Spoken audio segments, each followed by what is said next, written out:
The red light. There's the red light. Hey, what's up, everybody? Good morning, mediums. It's March 27th, 2017. This is episode 25 of season 2, and we are here on live with Brian Staveley. As always, my co-host Scott Moon is here.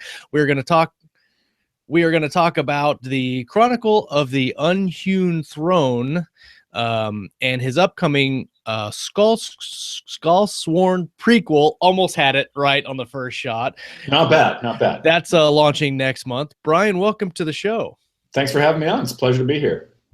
We were just talking about our situations where we're in, and Scott and I are both jealous of your window. Our physical environment. Our physical environment situations. Maybe we should get like you remember that commercial with the HD TV, and they brought him in for this interview, and they're sitting in that office, and this meteorite comes out of the sky. Yeah. And they all freak. Maybe we should do that. We should put an HD TV on the wall behind us and just like play, I don't know, some world-ending stuff, and everybody's watching. They're like, there's something going on. Yeah, you just have it start out as a window, and then freakier shit starts happening in the window. They're typing in the live chat that there is a meteor coming down right now. Someone's trying to get in your house, Josh. He doesn't look healthy. He's trying to get in there. That would be so cool. Like have like the strangers guy with the like the hat, the mask, and he's just standing right there, like. Just lurking about, which is what we do. We just lurk most of the time. Yeah, that would be great. It gets people to stand and look in the window. It's super creepy. Yeah, nice. More says we should green screen it. So yes, green. I thought about buying it. The show's very popular if people are lining up outside your window to peer in. Yes. Yeah. Well, yeah. I don't know. Hopefully, we get to that point. If we get to that point, then something's wrong if people are stalking us. I'm not going to turn down something's right. Absolutely. We could have a whole separate episode called Fun with Stalking. Stalking the mediums. Being stalked. What to do when you're stalked. Well, good morning, everybody that's watching live. Thanks for coming and hanging out with us. Brian, would you tell us a little bit about yourself and how you got started in writing? Sure. I'm Brian Staveley. I write epic fantasy for Tor Books. My first book was The Emperor's Blades, which was the beginning of a trilogy that started out the Chronicle of the Unhewn Throne. And I started out writing nothing to do with fantasy. I started out writing poetry.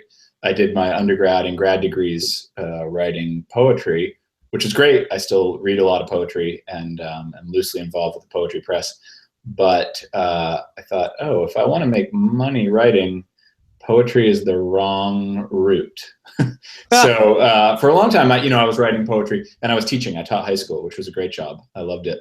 Taught high school for about 12 years. And during that time, mostly in the summers, but I took 1 year off and lived in Asia, I was working on what became The Emperor's Blades. So it took about, I can never quite remember, I think it took about 7 years from when I first sat down and said, hey, I'll try and write a fantasy novel, to when eventually, I signed the deal with Tor to get it all done. So it was a lengthy process writing that first book. And then, of course, you write the first book and they're like, that's great. Can you write the second book in like 9 months? Which turned out to be doable, but I didn't know how well that would go at the time. Yeah, like no pressure or anything like that. Yeah, exactly. Now that you're doing this, just crank out another one or another couple. It'll be cool when we get to the craft section of the show to talk about how the poetry and stuff, it tightens up your writing. I think you're the most qualified poet to come on yet, so we'll make sure we hit that. Yeah, I'd love to talk about that, Link. You mentioned that you lived in Asia for a year, and that's where you kind of started generating the idea and writing the books. Did the fact that you were living in Asia, The Emperor's Blades definitely has some Asian influences. It's not your typical epic fantasy that's the medieval Europe setting. Yeah. Was that just because you were living in Asia at the time, or did you just set out to do something different with the epic fantasy? I wanted to do something. It's not so different. There are a number of other people who are doing stuff like that, but I didn't want to really write a version of medieval Europe, partly because so much of fantasy is set there, and partly because I was teaching world history at the time, ancient world history, and I thought, wow, the world is a really interesting place. and I want to get out of this little tiny sort of benighted corner of Europe where honestly nothing much of interest is happening for hundreds and hundreds of years. You know, the real action during the Middle Ages, or during the European Middle Ages, to my eye anyway, is all these other places in the globe. Probably so along the Silk Road and whatnot. Absolutely, yeah. I mean, Tang era China is just so fascinating to me compared to like the Carolingian Empire in Europe, which is, they invented lowercase. Great, awesome. So I'm a big fan of lowercase. Yes. I mean, lowercase, it's great. It has its advantages, but whether you can base a whole trilogy on it, I don't know. So yeah, but I would never want to say that I write historical fantasy. No, I don't think people going to my books would immediately say, oh, hey, the Anurian Empire is Tang China. And I wouldn't want them to think that, because that's not what I was trying to do. But it was sort of just a touchstone for me when I was trying to think about the empire and the world. I was thinking about, and then for a year living in a place that was not European. So that was helpful to me in that way. What were there specific elements of the Asian culture that you brought into the novel that you found out while living there that you were like, hey, this is cool, I want to include this? Like, I think that your monks, I can't remember his name now, the one character that can draw with really good with his mind. What's his name? Caden, there you go. Yeah. I mean, that whole time with the monks, I mean, that to me, that screams Asian culture, and that like the Himalayan monk type atmospheres. Well, I was living in Thailand for part of that year, and part of the reason I went to Asia is that I could afford it. I could afford to write for a year over there. I saved up from my teacher's salary for a few years and was like, okay, that's not going to last in Boston, but it will last in rural Thailand. And part of it was that I didn't know anyone there and didn't speak the language. And so there were very few distractions, right? I would wake up and think, I'm going to screw around today. And then I'd think, well, there are really no options for screwing around. Like, there's nobody I can call up to get a beer. Okay, I guess I'll write the book some more. But one of the things that I spent time doing when I just couldn't write anymore was I'd get out and run. And there's a small mountain. I mean, it wasn't really even a mountain. It was more of a large hill in the middle of one of the towns where I was living. And it had a monastery on top. And there were, I counted them at one point, several hundred stairs to get from the bottom to the top. And so I would run hill repeats on the stairs in this just sweltering weather. And, the monks would sit up at the top and just heckle, right? I mean, I didn't know what they were saying, but it was clearly heckling. Like, what is this asshole doing running up and down the stairs? And I mean, I was there for a couple months, so I got to know them, and they sort of got to know me. And, that exact scene doesn't happen in the books, but that attitude, I don't know, that the fact that I was doing that every day while also writing the scenes of Caden running around in the mountains of Ashkelon. What type of monks were they? Are they Buddhist monks? Yeah. Buddhist monks. Yeah. And that's, to me, that's a beautiful image, being heckled by Buddhist monks. I mean, it was. Where does this happen? Yeah, and they, like every now and then, some of them would like run alongside me for a little bit, and it was clearly. They were good humored about it, good-hearted about it. There are probably 1,000 memes that you missed out on that could have gone. Absolutely, yeah.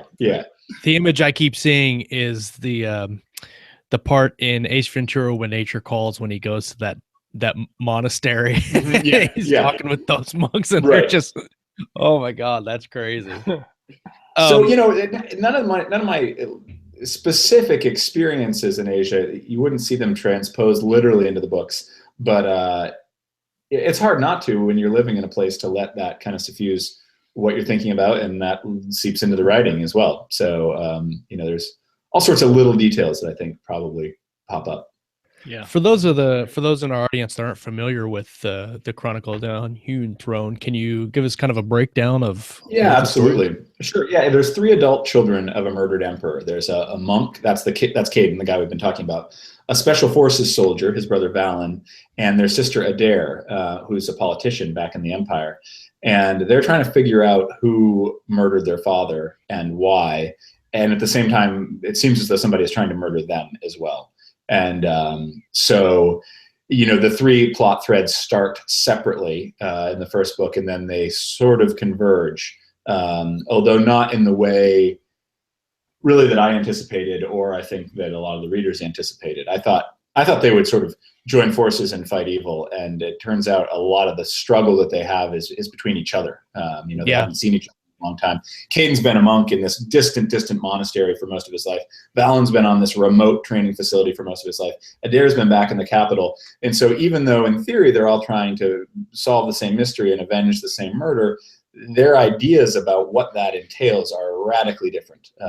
And so a lot of the conflict in the book is between them, as well as, with the forces that are arrayed against their family. You have kind of an external conflict and then maybe a little bit of an internal type of conflict. So exactly. Conflict's good. Yeah. Conflict's good. Helps drive books. It does help occasionally. Not when you're trying to puppy train a little dog or crate train a puppy. You don't want the conflict. Then the conflict not as good. When you're reading a novel, you want things to go horribly wrong, or at least be some stress there to make it interesting.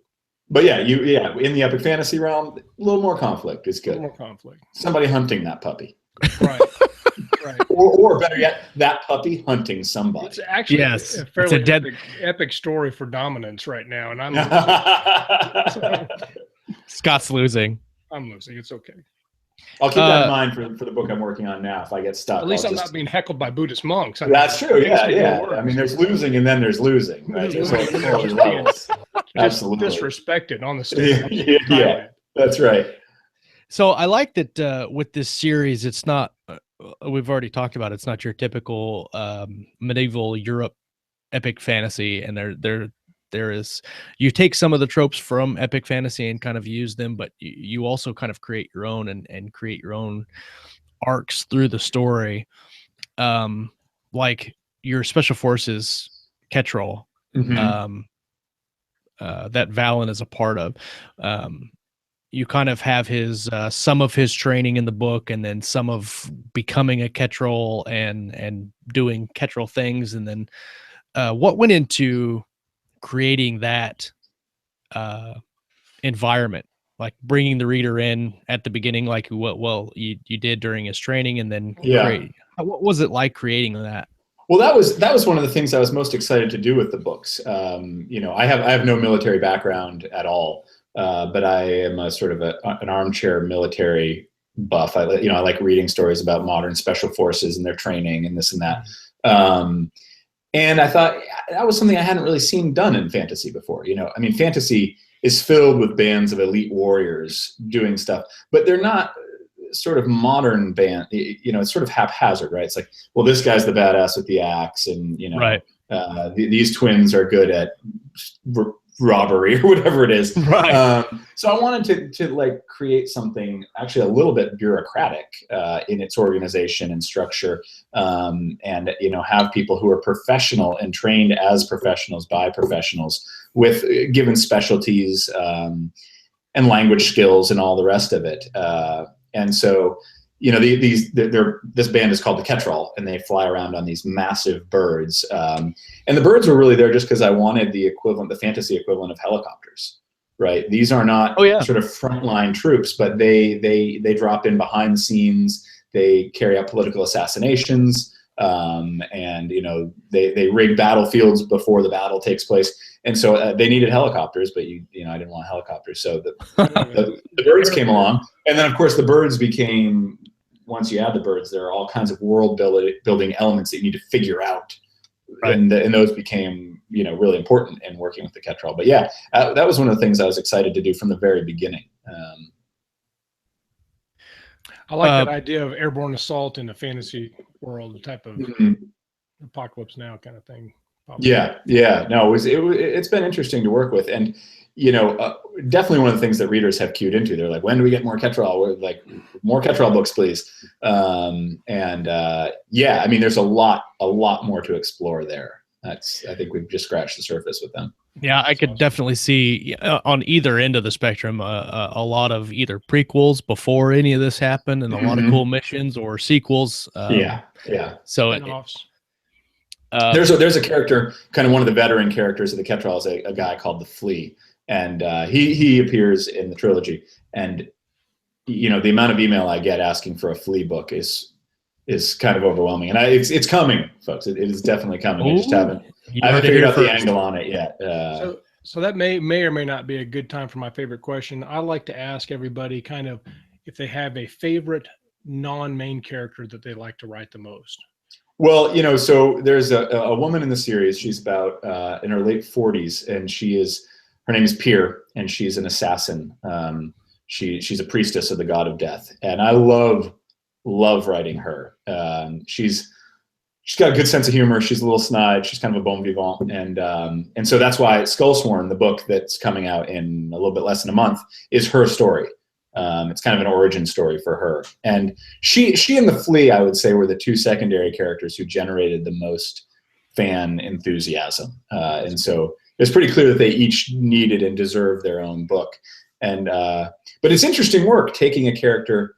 In some ways, it's easy to make a badass secondary character, right? Because you don't see, you never see in their head, right? All they need to do is have some good one-liners and to do some awesome shit. And people are like, and it's partly the mystery generated by the fact that they're a secondary character that readers like, right? And so it's kind of funny, I'm getting some advanced reviews of Skullsworn, and in Skullsworn, Pyr is younger. She's not yet the assassin that she's gonna be.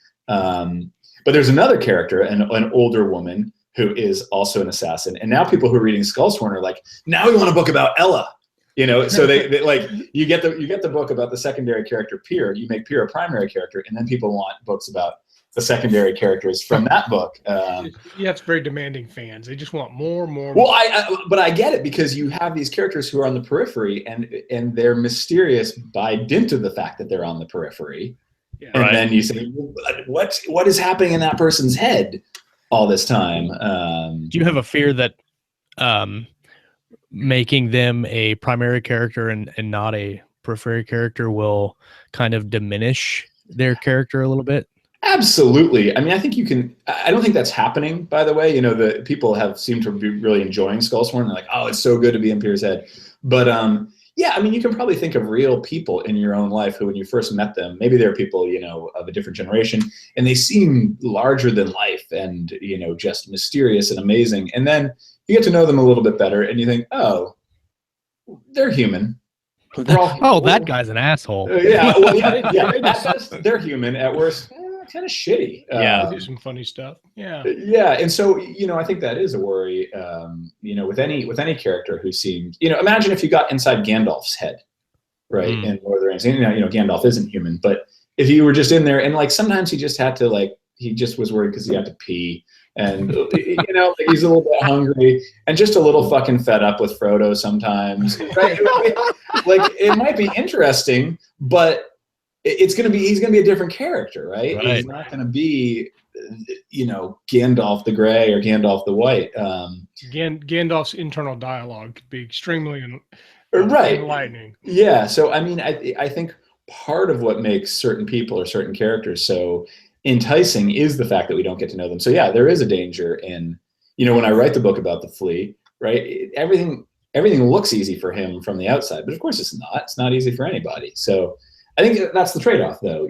You'll sacrifice a level of mystery with these characters, but you'll gain a level of intimacy. And so, I think that's a worthwhile trade. It also kind of seems like you've had a chance to kind of they've kind of aged or developed without having a lot of pressure on them. So by the time you go to write them, you're gonna have such a good sense of them. So I think it's a pretty good opportunity too. It could be really cool. Absolutely, yeah. No, I'm excited about it, and I mean, I loved writing this Pyr book, and it was, this book, the Chronicle of the Unhewn Throne is written in the third person. There are 4 POV characters. This is written in the first person, which I'd not done before, and it's just Pyr, and so it was a really different just technically it was a different experience writing it than the other books. Different obstacles, different concerns, different opportunities. It was neat. I really enjoyed it. I mean, the time is flying by. This is awesome. We should probably get a couple of questions from the chat. Yes, I see they're piling up there. I wanted to touch on, we'll get back to the Tor question later, Lauren, we'll start talking about craft, but your question about the magic system, Brian, you mentioned the flea, and then some of the other characters. There is several characters in this book that have the ability to use, for lack of a better word, magic. In epic fantasy, magic is generally the key, and having a good magic system is generally the key to making a great epic fantasy book along with the characters. Can you talk about your magic system and what kind of went into creating that? Yeah, what I wanted from a magic system was something that gave psychological possibilities in creating characters and also gave narrative possibilities in crafting the narrative. And so I didn't want it just to be, well, there's people who can use magic, they're just kind of like everybody else. I wanted the magic to really change them in some way. And so the system as it's devised is that there are certain people who can tap into natural forces in the world, and they can seep power from those natural forces and use it for their own ends. And so it could be anything from iron. If you're around a lot of iron, you can suck the power out of, basically the structure of the iron, the atomic structure of the iron, or sunlight, or on the more arcane end of the spectrum, human pain or human emotion. And so there's a huge variety. And the thing about these people, they're called leeches in the book because they leech the power out of these things. The thing about this is that in the world of Anur, they are persecuted. People don't trust them in the same way that there were witch hunts in America and in Europe, because people didn't trust the arcane powers of these people they believed that were witches. So all the leeches kind of hide the fact that they're leeches. And even if people know that they're a leech, they hide what's called their well. Their well is the thing that they draw the power from.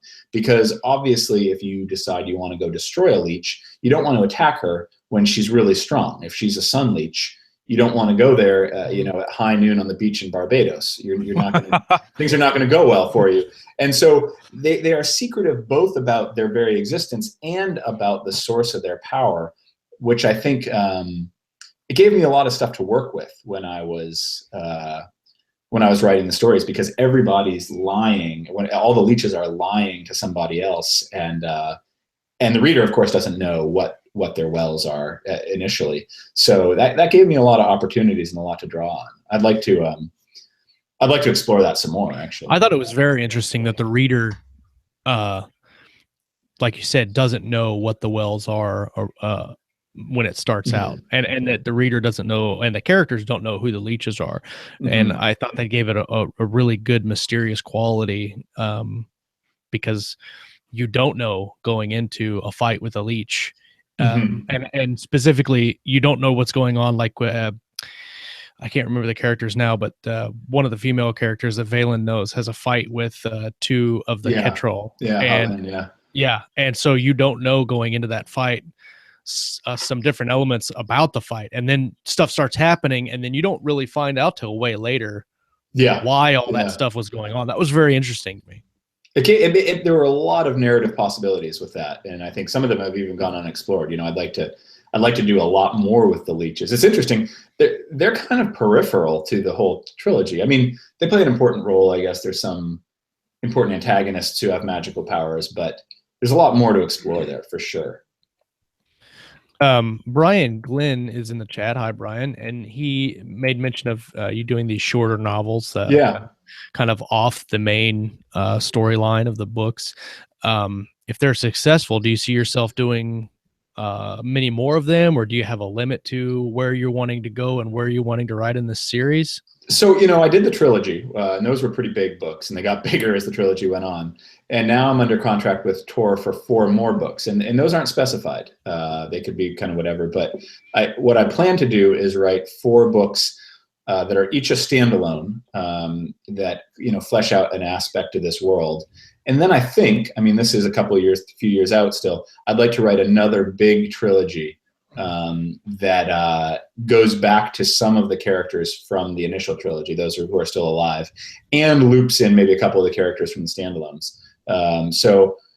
I'm enjoying the freedom and the experimental possibilities of writing these shorter books that each of which probably is going to follow just one or two characters. But I'm also eager at some point to get back to that, huge epic scope for another trilogy, or maybe even something longer. I don't know. I'll see how many books it'll take to tell the next really big story. And I have a sense of what that big story will be. So these intervening books are going to hint at and tease at, this larger thing, hopefully in a way that doesn't feel unrewarding if people just want to read them as a standalone though.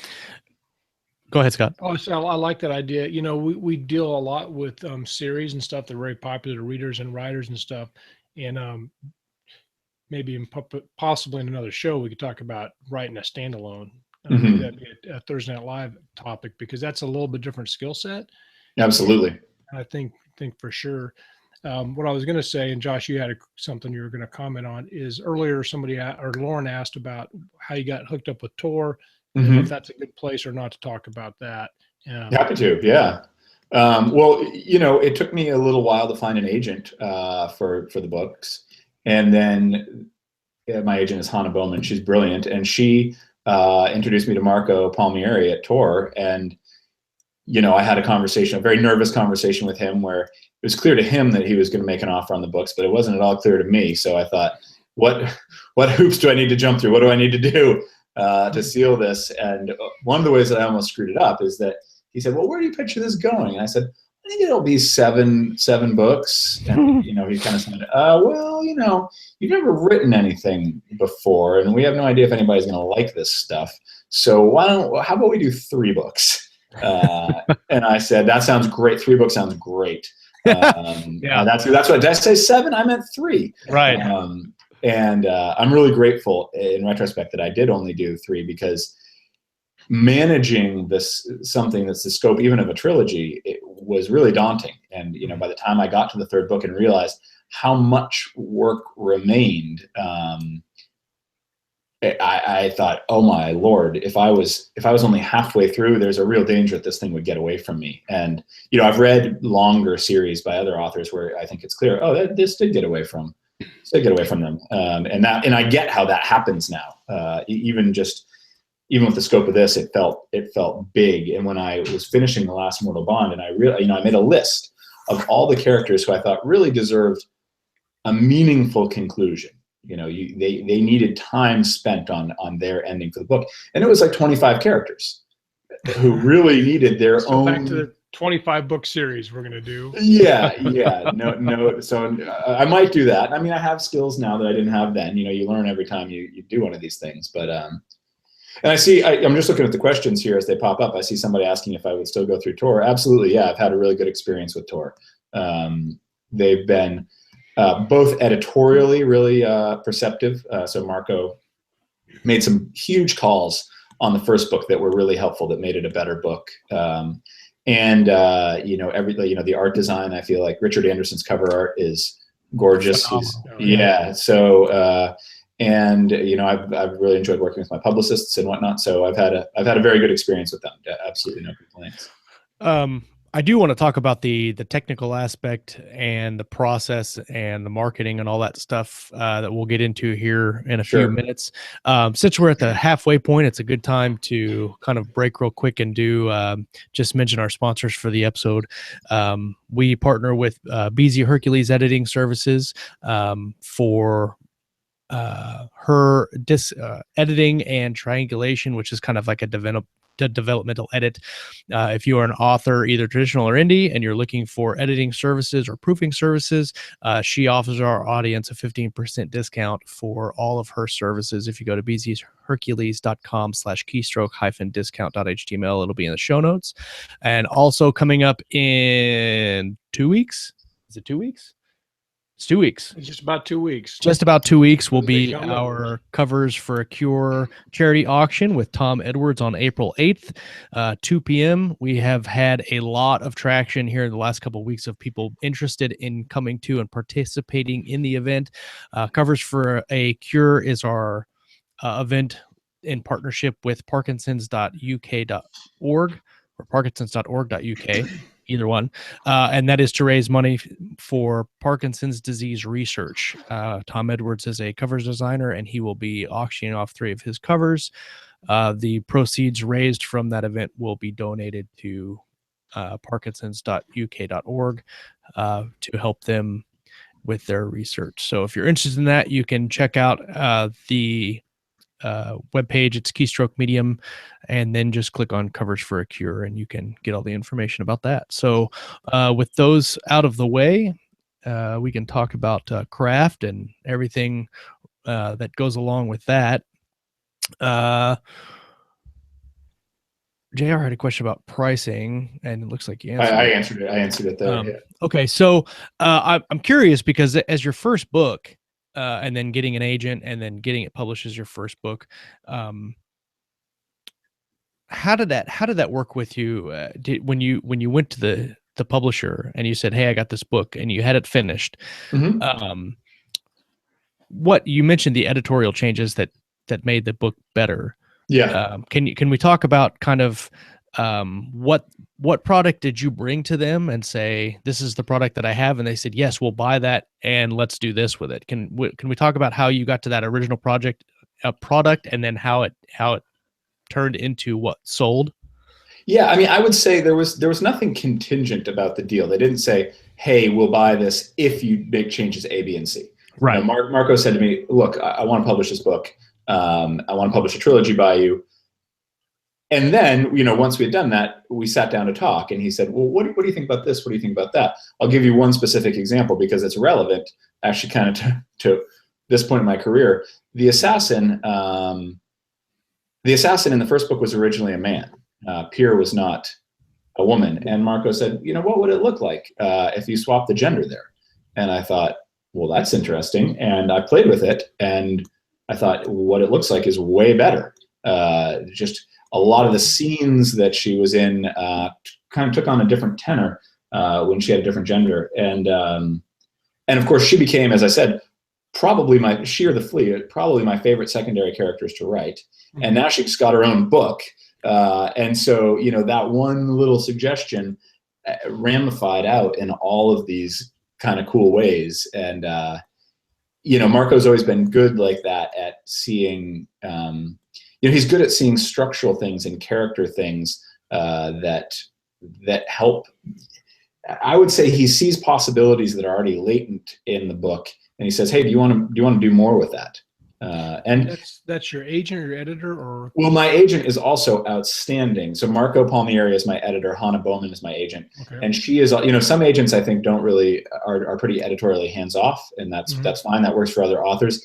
Hannah is, you know, just killer when it comes to reading my stuff. And again, like Marco, kind of just seeing right to the heart of it and saying, you know, I don't know about this aspect.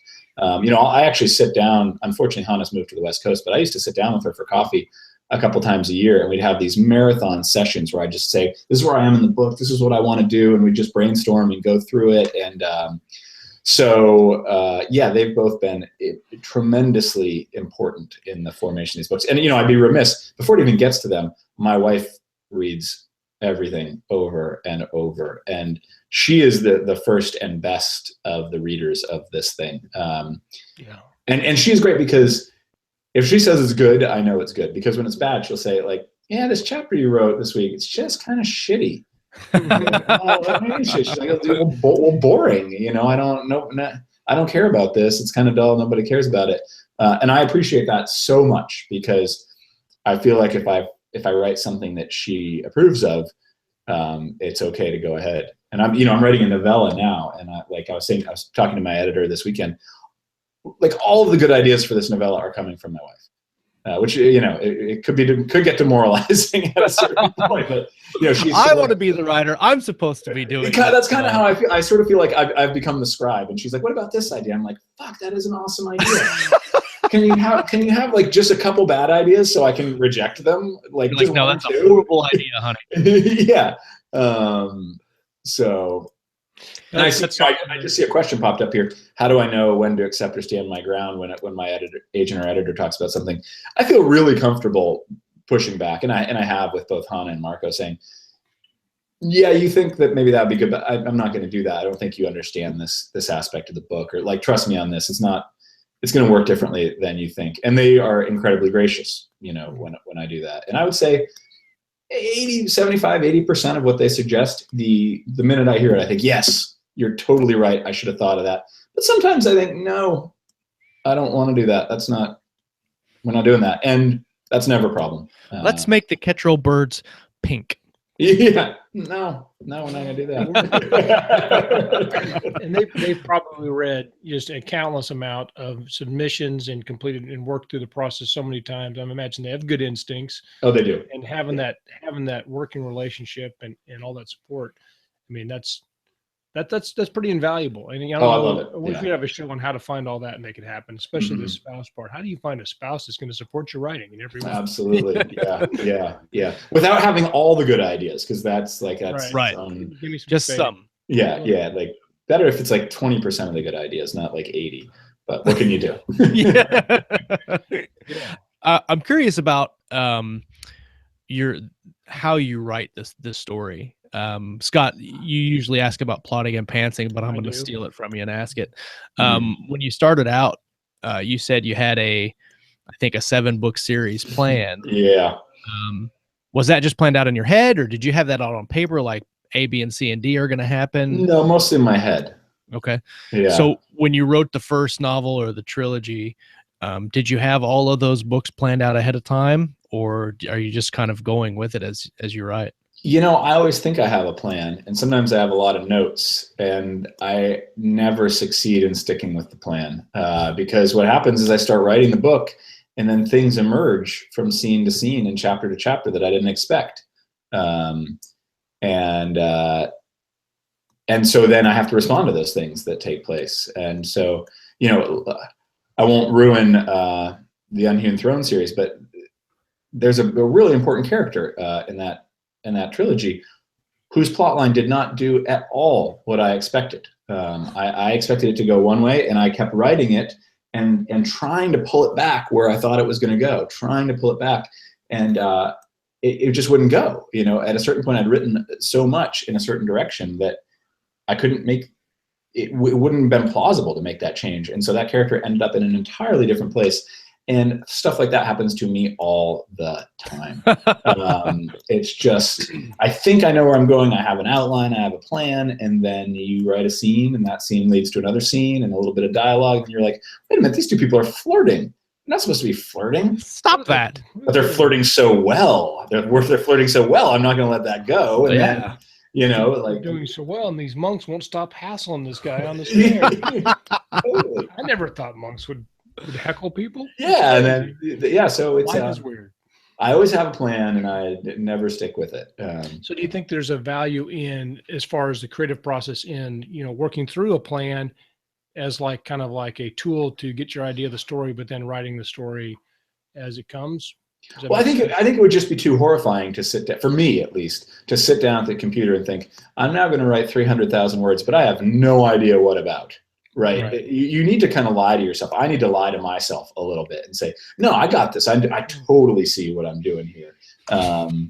You know, it's like, I see there's some questions over here on the sidebar about adventure racing, which is a sport that I do, which is a long, you know, some of the races go for multiple days. And if you start out an adventure race thinking, like, I have no idea what's going to happen to us out there. We might sink our boat. We might be hypothermic. We're going to run out of food. We're going to lose the map, right? You wouldn't ever start. You have to think, okay, we got a plan. We know what we're doing this time. And of course the plan never works, right? And you know, it's 6 funny, hours and you're lost, but. I listened to your interview with Kevin G. Summers over on the Literary Outlaws podcast last week. And you mentioned getting beat by old ladies. Oh yeah, your adventure race. Yeah, oh yeah. They were badass. They were vicious stuff. They were hardcore, and that was my first race. And you know, we had a plan until an hour and a half in, we sank our boat.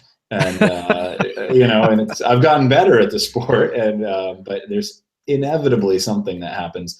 But again, like writing, with adventure racing, if you start out thinking, I have no idea what's going to happen, I don't know that I would have the guts to get to the starting line, either of the book or the race. And so in the back of my mind, I know the truth is that many things are going to go horribly wrong, but I try not to dwell on that right out of the gate. So how do you start out a day of writing? What does a writing day look like for you? The best days of writing, I start out by blocking the internet, which is trickier than it sounds because usually there's some work-related item that I feel like I need to do on the internet, like talk to my editor, talk to an agent, reply to a fan, whatever it is, and that, like, if I do too much of that, it gets sucked into kind of the administrative side of writing, which is massive. I had no idea when I started how big a part of the job that was. So what I try to do is get up and I have an internet blocker on my computer, and I try and get up and just block the internet right away.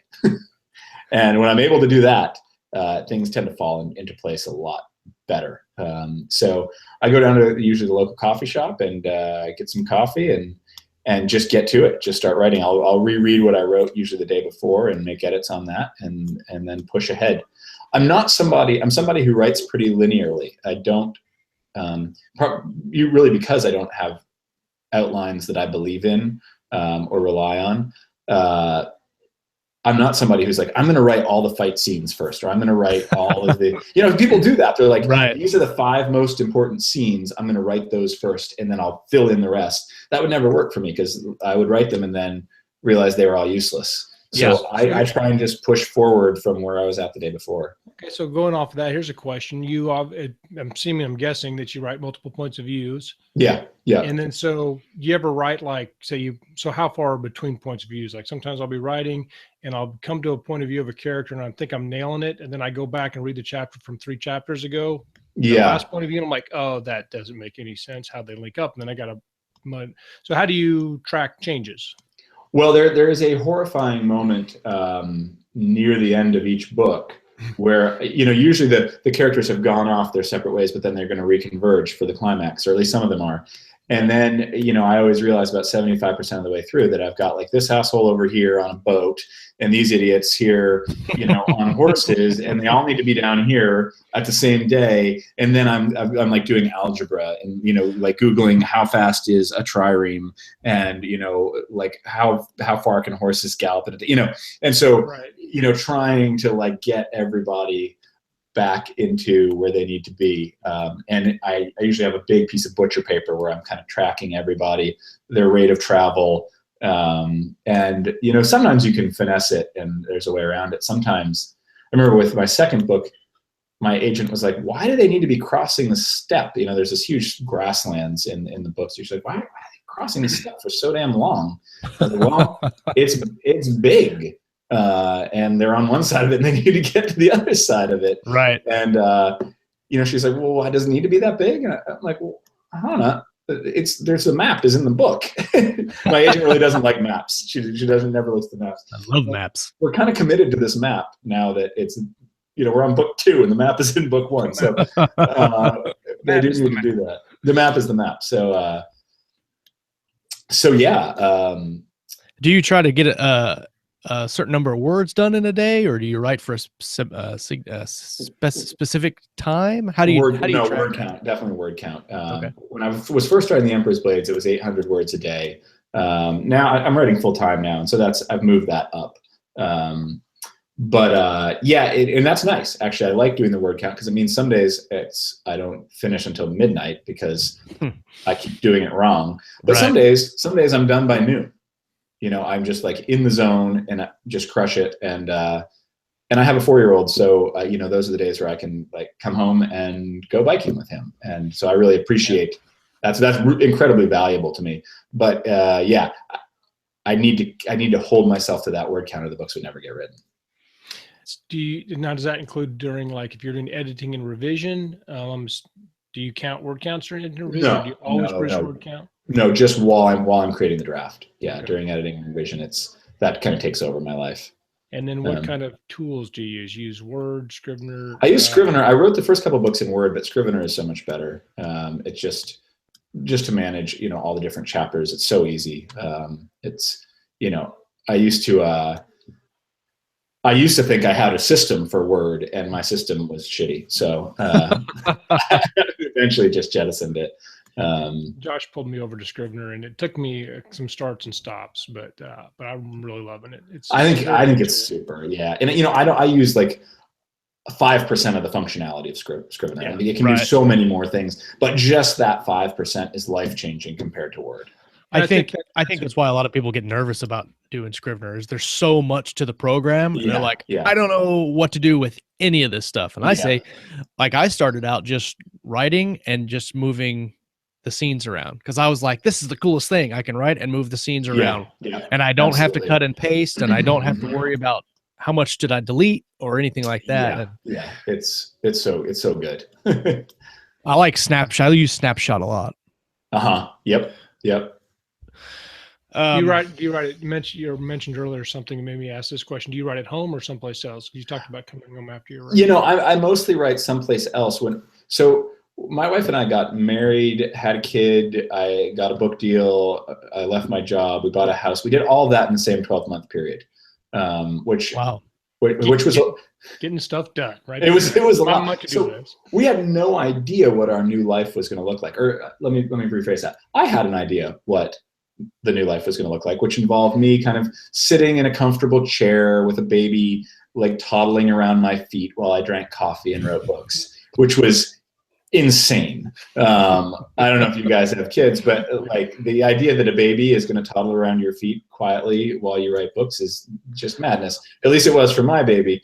But I still thought, well, I'll work at home. And that led to some serious strife between me and Jo. Jo is my wife, because I get stuck at a certain point, and I'd like get up and go out on the porch with my coffee cup and like look at the trees, and she'd be like, "Oh, hey, can you watch Felix for a minute?" I'm like, "No, I'm working." She's like, "You are standing on the porch drinking coffee, you asshole! Like, watch the kid." I'm like, "No." Doesn't it look like I'm working? Just because my fingers are not on the key, like I'm working on this problem. And she's like, "I want to punch you in the neck." Right. And so. Completely understand. She's like, "Look, I get it. I get that that's what your creative process looks like, but I don't want to watch your creative process unfurling in front of me, or I'll hit you with something hard and heavy. Go away and come back when you're done." And that's the other problem with writing, is it can expand to consume your entire day, right? Yeah. And more. There's always something else to do, always somebody else to respond to, or something to follow up with, or just more words to write. And so it took me a while to learn to be disciplined about saying, okay, I got done what I needed to do.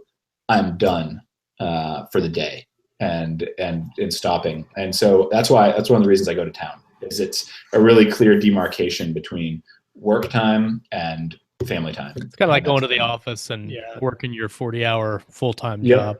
Yeah, I think that's a great idea for several different reasons. I read a nonfiction book called Deep Work, and it talked about having blocks of time. Yeah, Josh and I are kind of in the same boat, where we got lots of irons in the fire, and so I'll be like, I'm gonna write for 15 minutes because it might be all I get today, and then I'll do it. And then if I can come back later, it's gravy. And I know a lot of people are in that boat, but what is best, I think, for the creative process is if you got a block where you can just not be distracted for like 4 hours. That really has been huge for me. It's hard for me.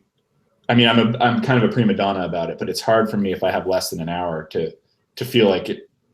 I want to write. I'll answer emails or update the website or something. But so I mean, I know that there are a lot of people who don't have that luxury. But it definitely, if I have a bigger block, I can feel like I can sink much further into the book.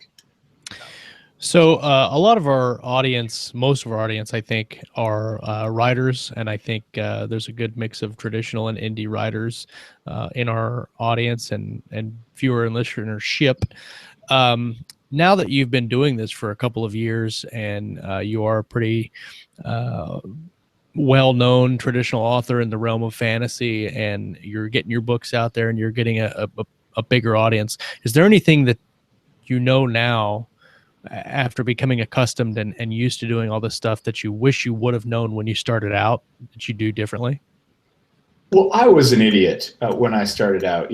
I was just at this conference this past weekend, and I was talking with a bunch of younger writers, both people who are younger chronologically and a little bit earlier on in their career.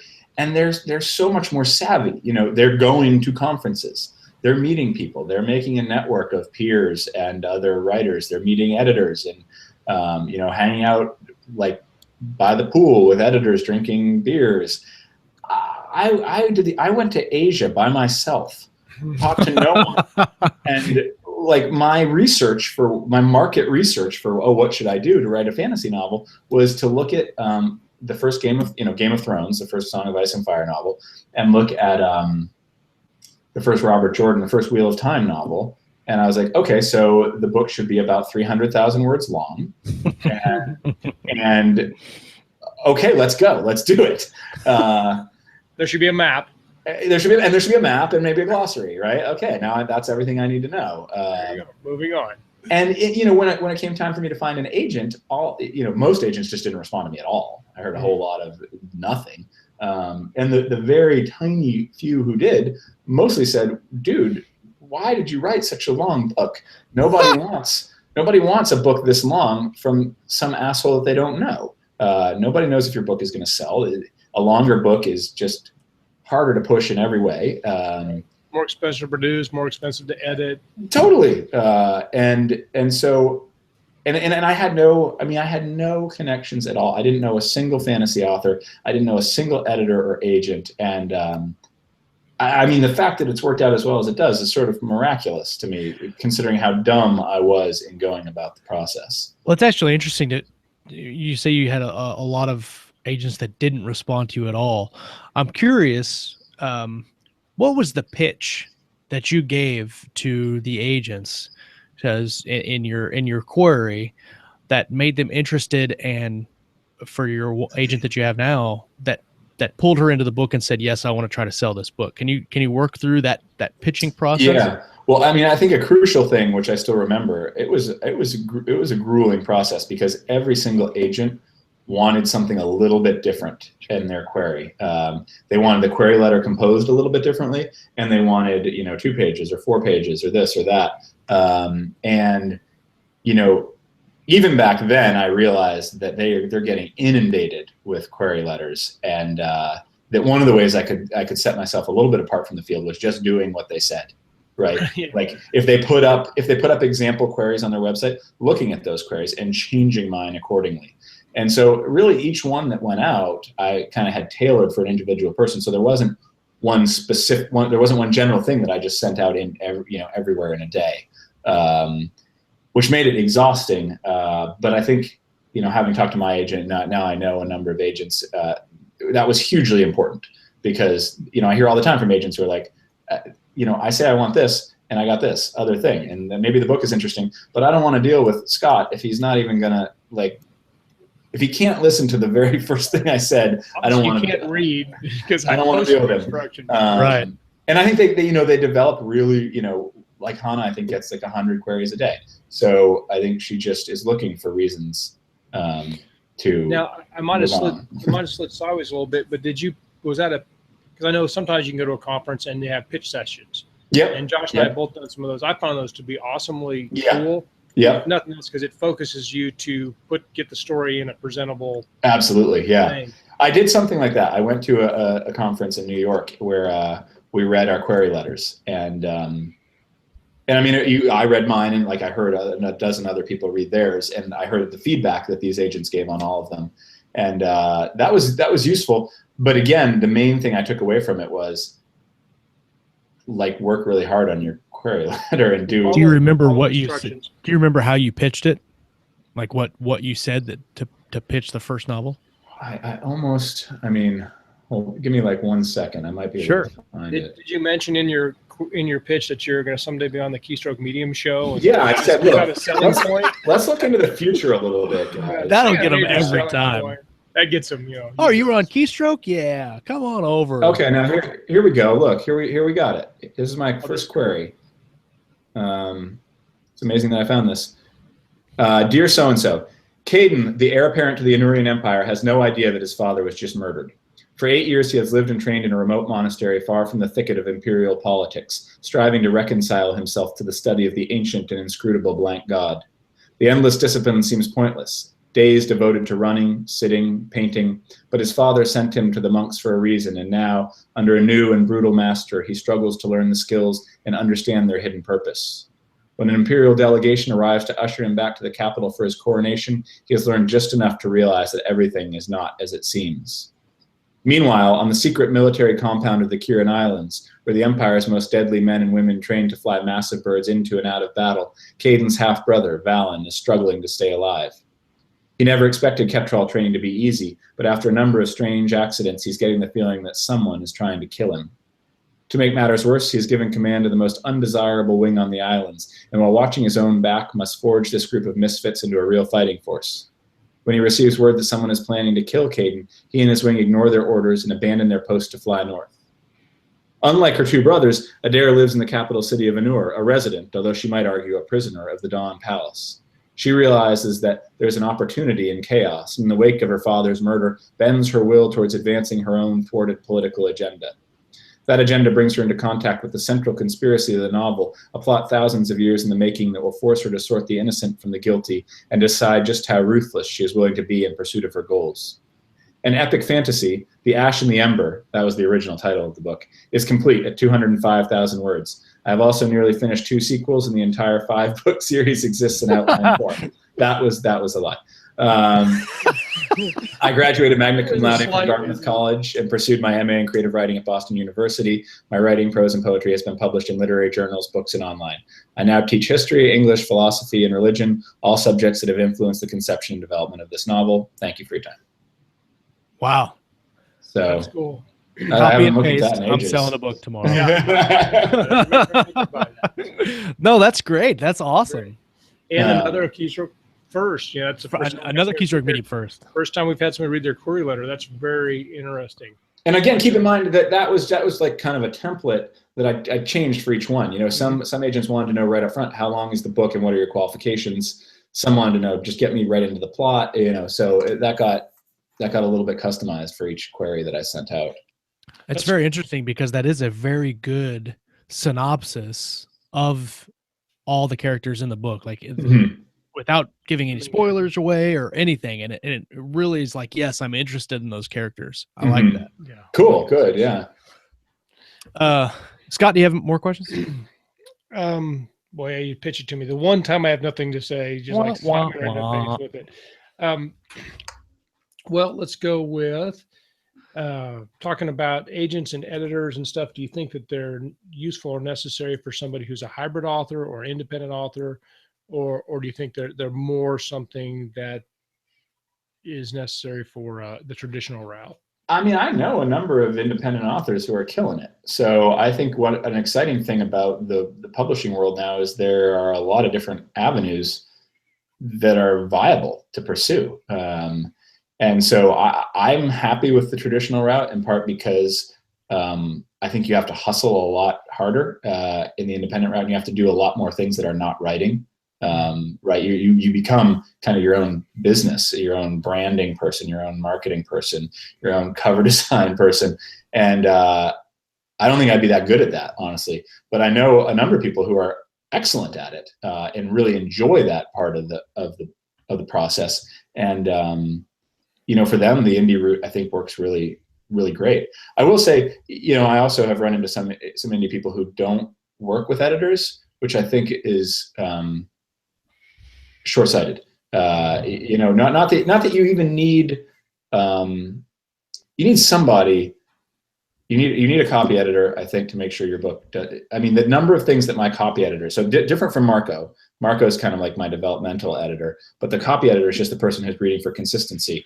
And you know, the number of things that copy editor catches, it's like thousands of things over the course of the book. And you know, I think if you don't have somebody professionally trained to do that, it's really hard. You know, I taught English, I taught composition. I'm used to proofreading papers, but I miss so many things. Yeah, doing your own stuff is never works. Yeah.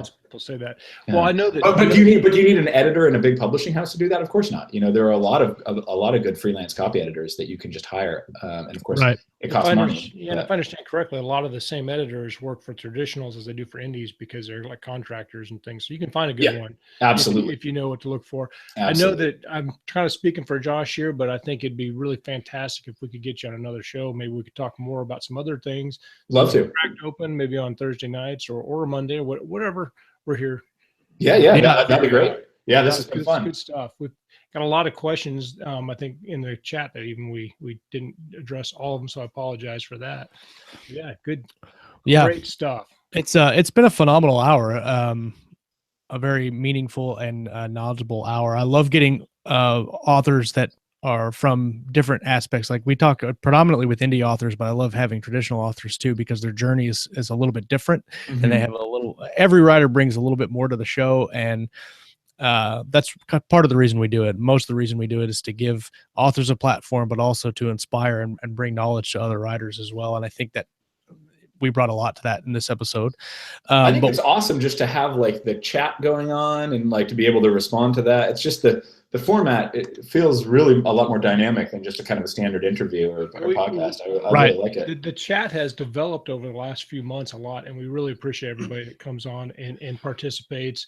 And and some of the stuff we can't get to everything, but yeah, no, it's excellent. It's really, and not to say that the chat is on point every time, because there are some times that the chat just devolves into this just ruckus and shenanigans on Thursday nights. That's fun, always fun.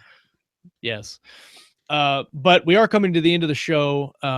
Brian, it's been a blast to have you on and to talk with you. Can you give us a place where our audience can find out more about you and your books? Yeah, so a couple exciting things. I have a new website, which is here, I'll type it in here too, www.brianstaveley.com. If you're curious about the, they won't let me type in a web address. I'll do it. So it's www.brianstaveley.com. And if you're curious about the initial trilogy, The Emperor's Blades ebook is on sale now for $2.99 for another couple days. They did a big promotion on it. So you can get that. You can also read the first few chapters, I think first 7 chapters of it for free. You can just download that. So, and then Skullsworn, the new book, which is a standalone in the same world. If you're not up for a big fantasy trilogy and you want to just test the waters, the very bloody waters, yeah, check out Skullsworn. It's out in a few weeks now, April 25th. So a lot of exciting stuff going on. I'm excited. Do you know if the audiobook's going to release this? Okay. Yep, it'll drop concurrently with the hardcover. I'd like to. We've had a lot of people in the chat, and I keep talking about that. But the chat does not show up in the YouTube comments later, like the permanent YouTube comments. So if you've listened to this either live with us or you're listening to it later, and you have some, and you want to talk about Brian Staveley's books, The Emperor's Blades, and please make some comments, make some recommendations to other readers. And also subscribe to our channel if you would. That'd be great, because we love to do this and we like to have you all here. That's right. All right. Well, again, Brian, thank you so much for coming on the show. We really appreciated it. Oh, this is great. Thanks so much. Everybody that hung out with us in the chat, everybody that's listening later on the feed, thank you for your support. We bring the show to you guys, and we're happy when you guys come and hang out with us. So thank you very much. For my great co-host, Scott Moon, I am Josh Hayes. We have been live with Brian Staveley on this Monday morning. Make sure you come back next week, and we'll talk about more reading, writing, and everything in between right here on Keystroke Medium. You guys have a good day. Take care, everybody.